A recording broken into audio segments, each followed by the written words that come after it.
16 hours later, he touched down for the first time in Afghanistan, on just his second visit to a war zone as president after a similar Christmas Eve trip last year to Iraq.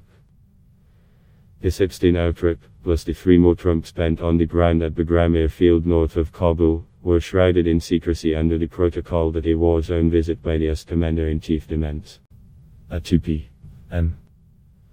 on Thursday, reporters traveling with the president were authorized to report on his visit, minutes before Air Force One took off to return Trump to Florida. Trump's trip began late Wednesday evening. After quietly leaving Mar-a-Lago, the president boarded a military plane at an undisclosed airport and took off at 7:20 p.m. en route to Joint Base Andrews, the military base just outside of Washington. The 747 Trump used to travel to Florida earlier in the week remained guarded on the tarmac of Palm Beach International Airport throughout the overseas outing. The military plane had just 4 blue leather chairs and a portable toilet on board. Only a handful of aides and 1 member of the traveling press pool joined Trump for that flight. After landing at Joint Base Andrews at about 9:30 p.m., Trump boarded the second Air Force One 747, which was stowed away inside a hangar, out of sight, where the remainder of the traveling press pool was already on board. White House officials and reporters alike were stripped of their cell phones and other electronic devices before takeoff. With windows drawn and the plane's interior lights shut off, Air Force One left at 10:08 p.m. Reporters on board did not find out where they were heading until about 2 hours before touching down in Afghanistan. "It's a dangerous area and he wants to support the troops," White House Press Secretary Stephanie Grisham explained aboard Air Force One as she briefed reporters on the president's destination.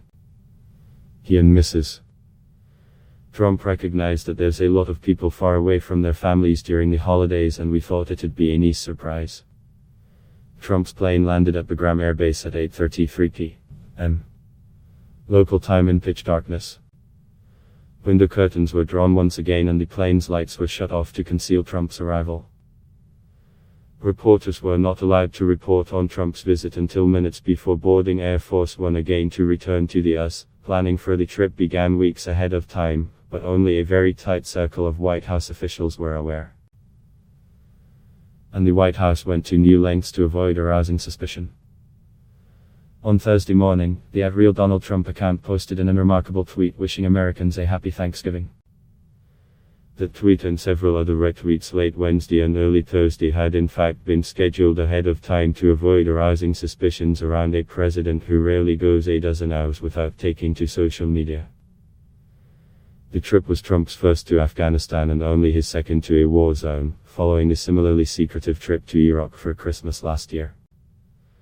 That time Trump's cover was essentially blown before Trump landed in Iraq, with plane spotters in the United Kingdom posted pictures of the easily recognizable blue and white Air Force One jet traveling across clear skies. Joining Trump this time were just a handful of aides, Acting White House Chief of Staff Mick Mulvaney, National Security Advisor Robert O'Brien, Deputy White House Press Secretary Judd Deere and Grisham. Sen. John Barrasso, a Wyoming Republican, also joined Trump for the trip. As Trump stepped off the plane at the US's biggest airbase in Afghanistan, he was greeted by the chairman of the Joint Chiefs of Staff Gen. Mark Milley. 2 surveillance blimps could be seen in the night sky overhead. Trump arrived in time to serve Thanksgiving dinner to about 24 troops before sitting down to eat with Barrasso and a commander based at Bagram. Playing behind them while they ate, the Macy's Thanksgiving Day Parade, beamed live from back in New York.